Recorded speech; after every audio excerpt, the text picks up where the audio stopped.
কৃষ্ণ কৃষ্ণ কৃষ্ণ। ওম তৎসৎ। জয় গুৰু শংকৰ সৰ্বগুণাকৰ। জাগিৰ নাহি কেও পাম তুহাৰি চৰণকো ৰেণু শতকৌটি। বাৰে ক কৰোহো প্ৰণাম, বাৰে ক কৰোহো প্ৰণাম। জয় জয়তে এই দ্বিতীয় বৈকুণ্ঠ পুৰীত উপস্থিত হোৱা হে মোৰ সাধুগুৰু ভগত বৈষ্ণৱসকল,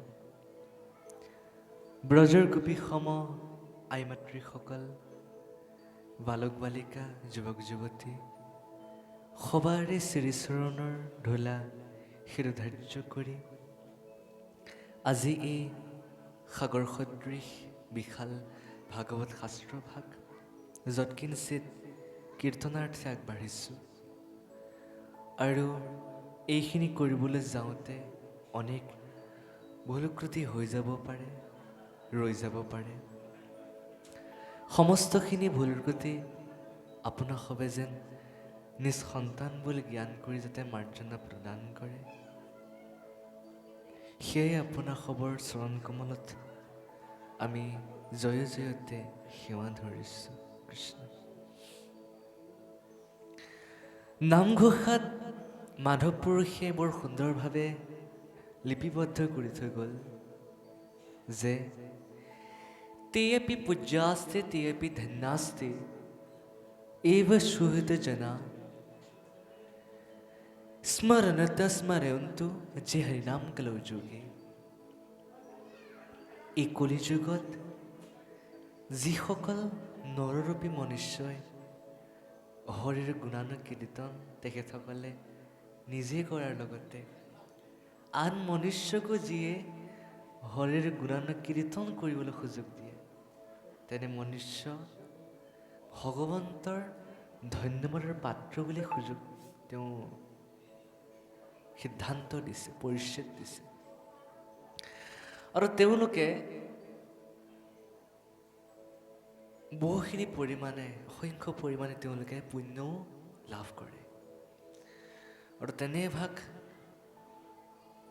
কৰ্ম আজি সম্পাদন কৰিছে কেৱল 20ৰ পৰা 25 ঘৰমান ভকতে সকলোৱে মিলি আজি সুন্দৰ মহাভাগৱত আয়োজন কৰিছে। আমি ইমান সুন্দৰভাৱে তাত ডেকৰেশ্যন, লগতে ইমান সুন্দৰভাৱে নামঘৰভাগ সজাই 5 দিনীয়াকৈ এভাগ অনুষ্ঠান অনুষ্ঠিত কৰাৰ বাবে আমি সেইসকল ভকতক মই ধন্যবাদ জ্ঞাপন কৰিছোঁ। তেওঁলোকে এনেদৰে আৰু মহাভাগৱত লগতে ধৰ্মৰ এনেধৰণৰ অনুষ্ঠান আয়োজন কৰি যাওক। আৰু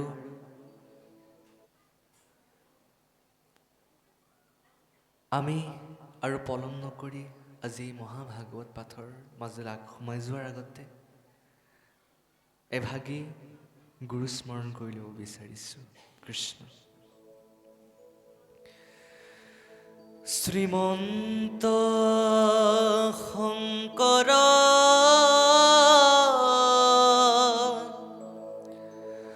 হৰি ভকতৰ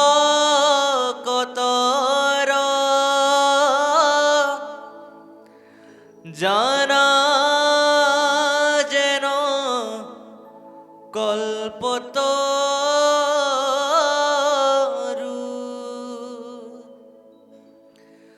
তাহান্ত বিনাই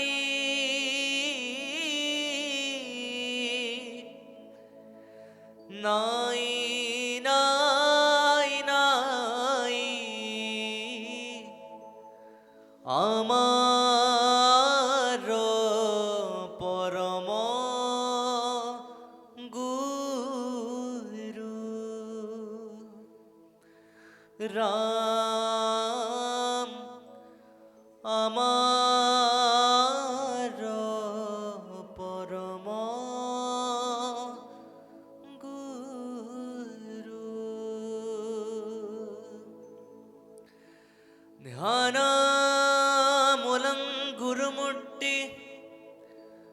বীজামূলং গুৰুপদ মন্ত্ৰামূলং গুৰুবাক্য মোক্ষমূলং গুৰুকৃপা মুখং কৰোতি বাচলং পঙ্গুং লঙ্ঘয়তি গিৰিম যৎকৃপাতমঃ বন্দে পৰমানন্দে মাধবম মাধবম মাধবম।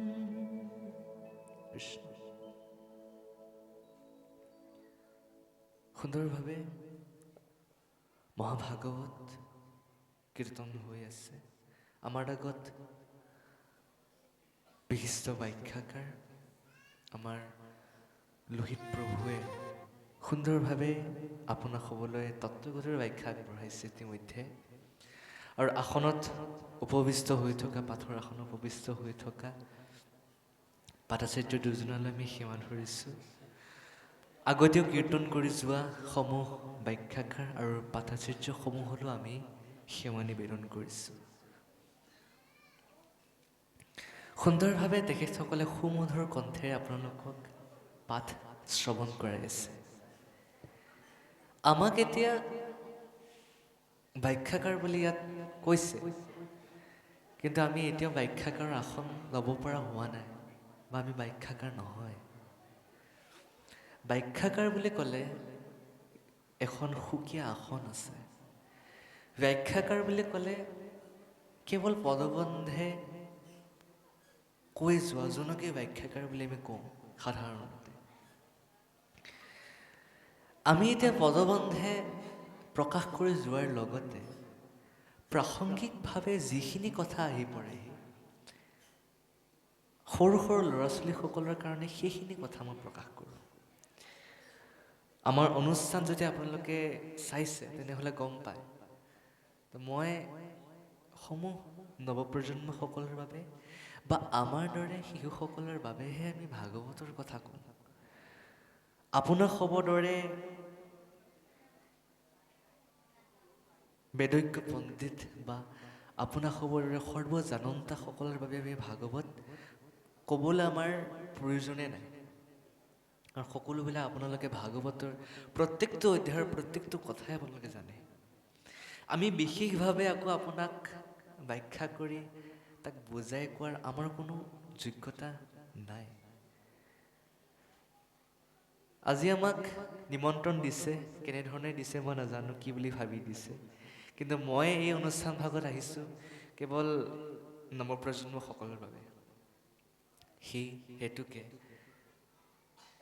কাইলৈ আমাৰ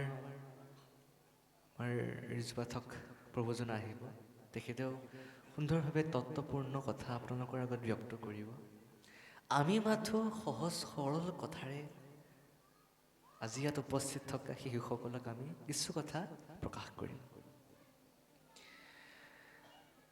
ইয়াৰ আগত যিটো অধ্যায় আছিলে, এই অধ্যায়টো অকণমান ল'ৰা ছোৱালীসকলৰ কাৰণে বৰ এটা সুন্দৰ অধ্যায়। অকণমান আগত হৈ গ'লেতো বৰ সুন্দৰ লাগে অধ্যায়টো পঢ়ি বা শুনি। ইয়াৰ আগৰ অধ্যায়টোত ভগৱন্তৰ অলপমান মহিমাৰ সম্পৰ্কে তেওঁ প্ৰকাশ কৰিব। মই অকণমান কথাখিনি চমুৱাই পেলাই কৈ দিছোঁ প্ৰভু সমস্ত। আপোনালোকৰ পৰা অকণমান সময়খিনি লৈছোঁ দেই, আপোনালোকে একদম দায়িত্ব নধৰিব।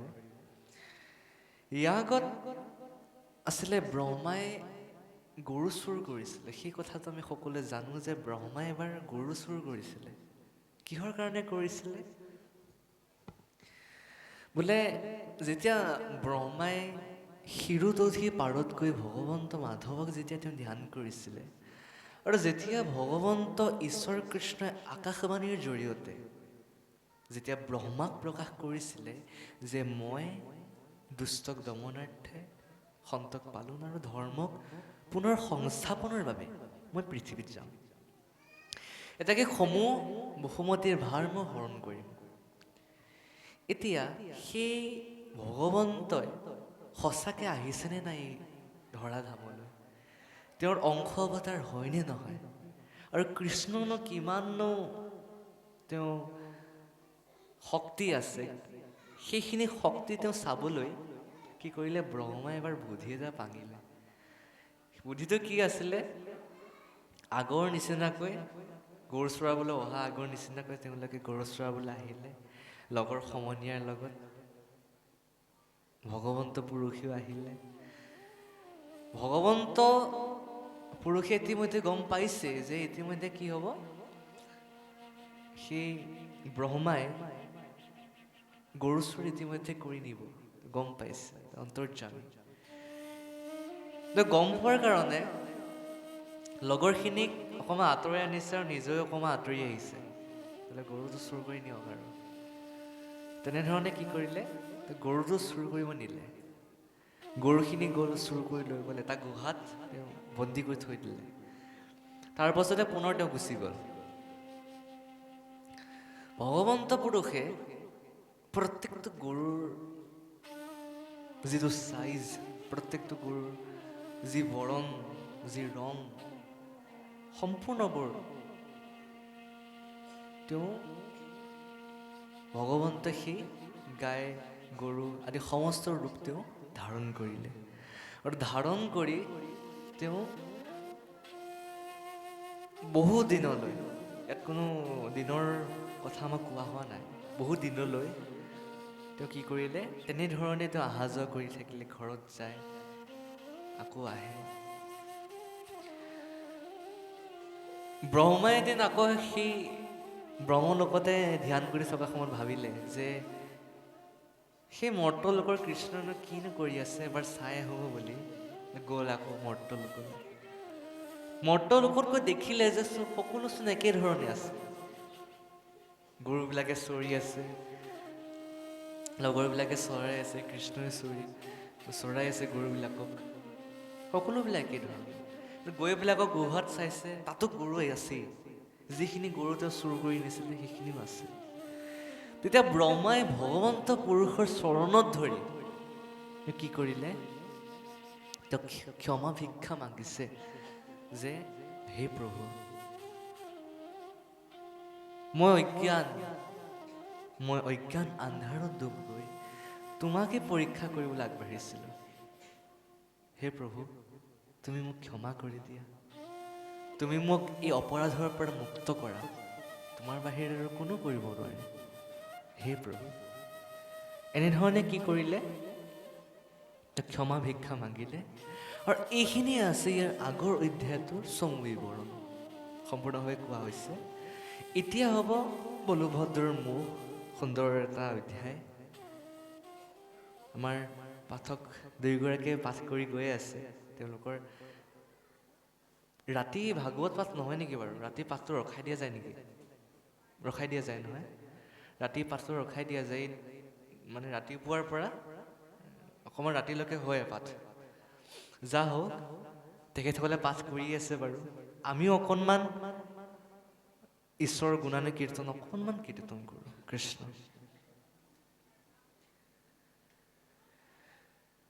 হে ৰাম,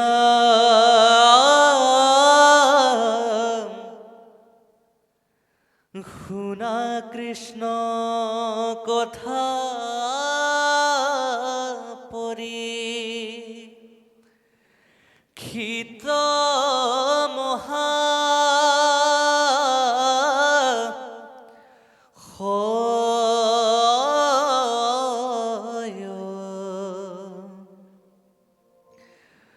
বৰিষৰ আছুই যেবে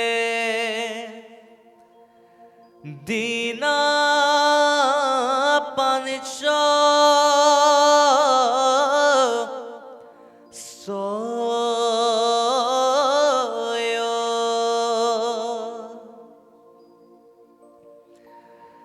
একদিনা বৎস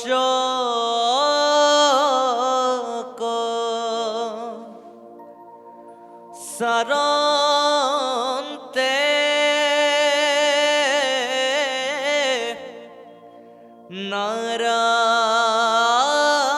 নাৰায়ণ শ্ৰেষ্ঠ ৰামে হমে প্ৰবে শিলা বৃন্দা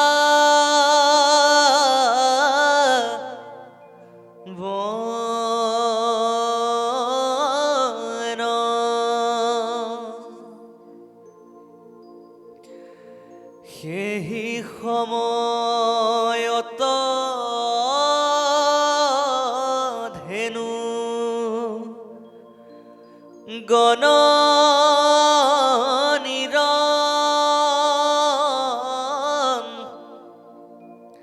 তৰে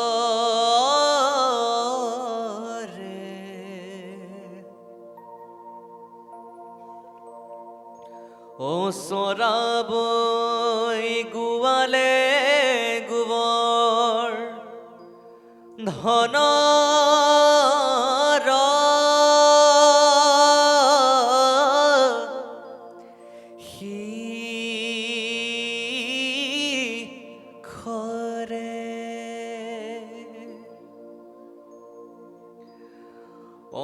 অবিদুৰৰে পৰা পাছে বৎসক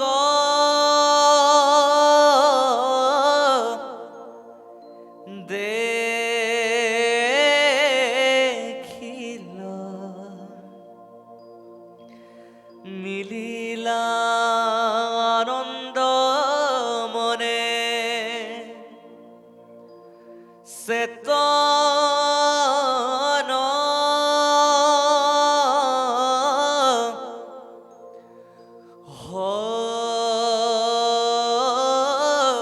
হৰিল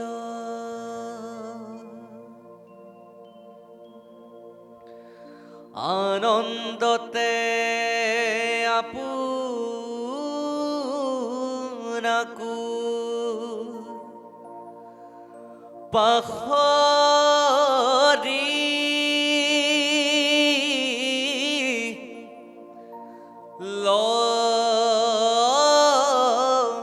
লবলে বেগে জম্প দিয়া পৰ্ব তৰ পৰা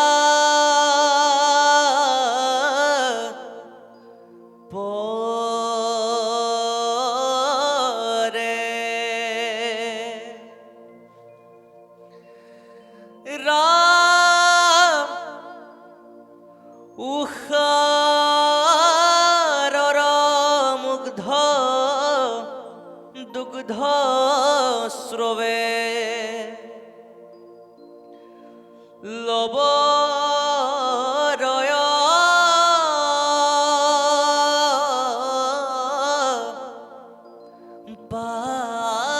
পালে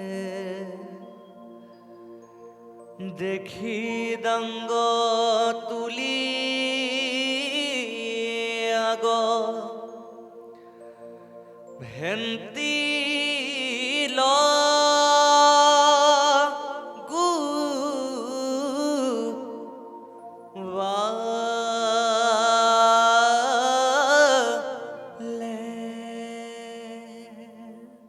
কৃষ্ণ আগবাঢ়ক।